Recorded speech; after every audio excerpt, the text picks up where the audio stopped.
The story in WELLFLEET at 1440 Chequesset Neck Road is a long one, but maybe not as long as one might think.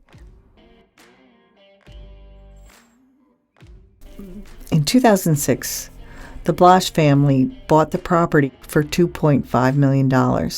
I had just come to Cape Cod in 2009, and this was in the news. They were building this in an area that was ill-advised. It's not a great place for a number of reasons. One, it was really close to the bluff, but some of the work that we've done at the center and we're doing at that time raised a lot of eyebrows.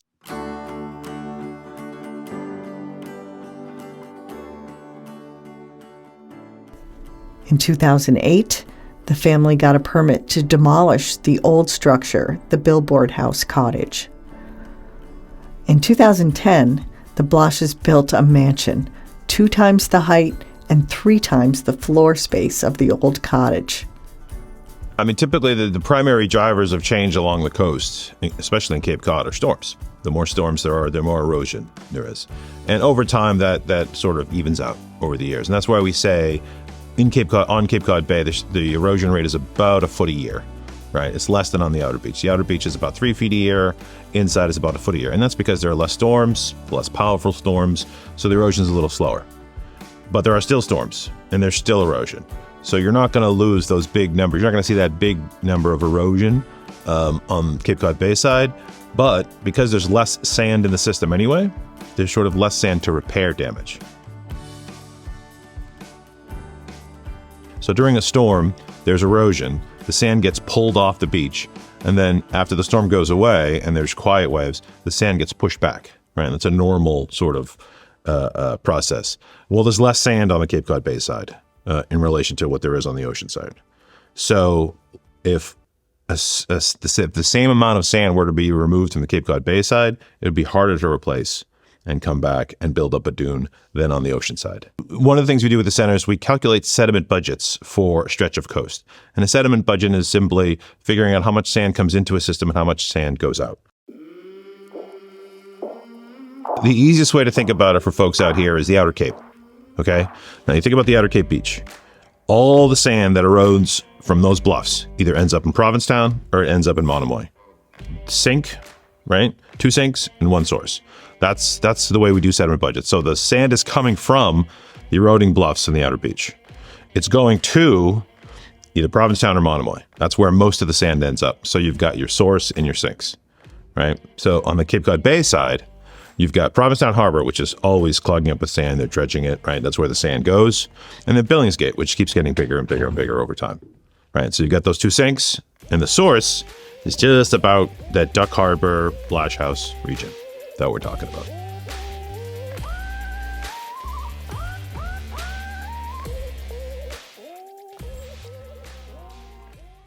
Graham Geis at the center, he's the person who started doing this out here, and we've been doing it ever since.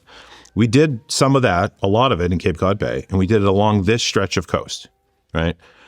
What you don't want to do is you don't want to manipulate the stretch of shoreline that is the source of sand. And one of the sources of sand is this area. It's right around where the house is, up to just about where Duck Harbor Beach is. And that's the source. So you want to treat that a little differently. So when that house was going up there, the house itself isn't a problem. Protecting the house, preventing the bluff from eroding, that's a problem. And it was sort of inevitable. If you're going to put a house that close to the bluff, we talked about it that day when we wrote that letter to the town, that it won't be too long until there's a problem, because those bluffs just actively erode. The top of the coastal bank under the Blosh house has eroded landward towards the existing dwelling approximately 57 feet since 2006.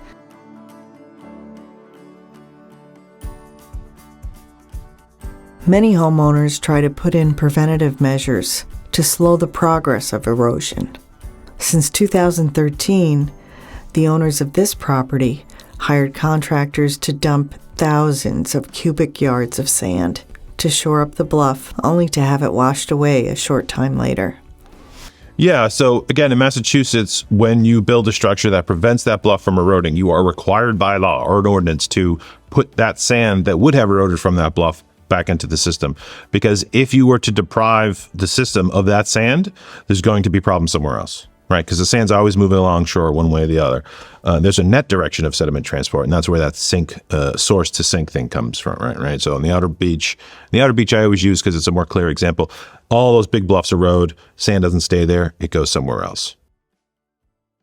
Some build seawalls, others try to restore the sand. There are even ways to bury geotubes at the base of the bluff in order to redirect the water's energy and direction. So we have a really good understanding of what happens when you build structures. In the 80s, there was a seminal paper that was called Seawalls versus Beaches, and that was the title. Seawalls versus beaches. It was one or the other, right? So if you put a seawall on the beach goes away over time. That's just what happens. And if you look around this country, and when you have places that have a lot of seawalls or have had seawalls for a while, erosion keeps happening, sea level keeps happening, and rather than the shoreline moving inward, moving landward, it moves down, right? And so then all of a sudden at high tide, you don't have a beach. And then after a while at low tide, you don't have a beach. And then you have this just wall between you and the ocean. So as far as the coastal environment is concerned, the more developed it is, the less natural it is. So on the bay side where we're talking about, those bluffs right near that house and just south of Duck Harbor Beach, those bluffs are eroding, and that sand is going to go either to Billingsgate or it's going to make its way to Provincetown. If you take that sand out of the equation, now there's a deficit in that sediment budget, right? And that deficit is going to be sent throughout the system as it goes. So areas where there would have been sand, there just isn't. And some people think that what's going on at Duck Harbor Beach, myself included, might be related to the lack of sediment would have made its way to Duck Harbor Beach. Again, the size of the house, as far as the coastal processes go, doesn't really change much, honestly. It's a big house, but that doesn't change all that much. The problem is the length of shoreline you have to protect. Manufactured tubes, I think they're about 10 feet wide. They're really big. And they put them down there. They usually fill them with sand. And they put them at the base of the bluff to prevent that bluff from eroding, right? So the problem is you're preventing that bluff from eroding. So that sand is not getting into the system. All of these measures were considered, and some with permission implemented. But if you've lived in a coastal community long enough, you find that nature always has the last word. But the other problem with these structures is at the ends of the structures, where they end, and you could see it in the video, the drone footage, where it ends, you have these geotubes, and it's kind of protecting the base of the bluff. But right on either side, the shoreline's just going to keep on eroding, right? But what happens is, because the waves can't impact the edge of the structure, they impact where the sand is, where the structure isn't, right next to it, where the structure ends, and actually erosion accelerates at the end. And it's so well known, it's called end effects. It's where the structure ends, erosion accelerates. One of the things about erosion control structures is that once they go in, they rarely come out. Stone revetments, seawalls, once they're in, they're in. So it's a permanent addition to the shoreline. And again, it's right next to the natural shoreline. So it's only going to make that worse. So the harder the structure, the more intense the end effects are.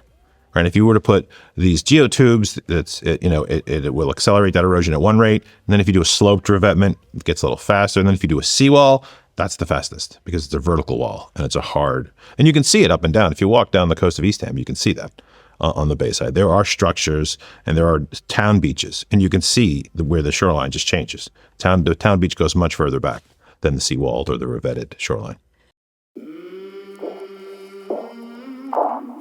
Most people think that erosion happens faster on the ocean side than the bay side, but in this case, several factors accelerated the erosion.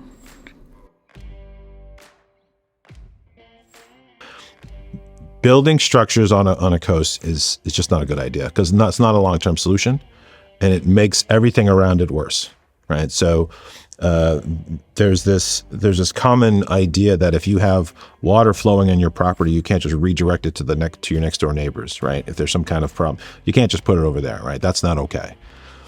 We do that same kind of thing at the coast. We do things on our property that negatively impacts our neighbors, and somehow it's okay. So there's this kind of play by a different set of rules sometimes at the coast, which makes it trickier. And the problem is never going away. A lot of people are concerned about an inlet forming in the gut, more or less where that house is, because you have that low-lying area behind it, and it's just this, small piece of land that's separating Cape Cod Bay from the gut that leads into WELLFLEET Harbor. I don't have as big a concern about that, because one of the things you need to form an inlet is you need a deep basin of water for the water to flow in and out of. And if you look at the gut, it's really shallow. Right? So there's not a lot of water for an inlet to form. Were it to make it through that area that we're talking about where that house is, it's unlikely. It's very unlikely an inlet would form there. It's just not the right fit. You need a deep basin of water behind it. So while of course it's possible, I don't think it's likely. What I would do, what I would recommend to people, the video you showed me of the waves rushing up against the bluff, what I would like people to do is look at that video and imagine themselves standing there. And this was a really nice day in November in Cape Cod Bay. It wasn't that bad a day. And picture yourself standing right at the base of that bluff. There's an enormous amount of wave energy there, and it's a quiet day. It's not a storm, right? It's just a high tide, and the wind's coming out of the northwest as it does this time of year, and it's pushing water against there. But look at some of the waves hitting that bluff. It is very, very powerful, and it's just loose sand. It's loose sediment. There's nothing. It's incredibly powerful environment. Even if it's Cape Cod Bay, yeah, it's way more powerful on the ocean side. Go there and stand on the bay side during a storm in the winter. Well, some people buy this knowing, right? They buy it knowing, and they're fully informed. They understand, and that's the risk they're willing to take. A lot of people don't, right? A lot of people buying retirement homes, or they're moving to the coast for the first time, and they don't understand this. It would be great if we could educate those kinds of people who would like to know this. By November 2024, the house is no longer listed for sale and looks to be one storm away from falling into the sea.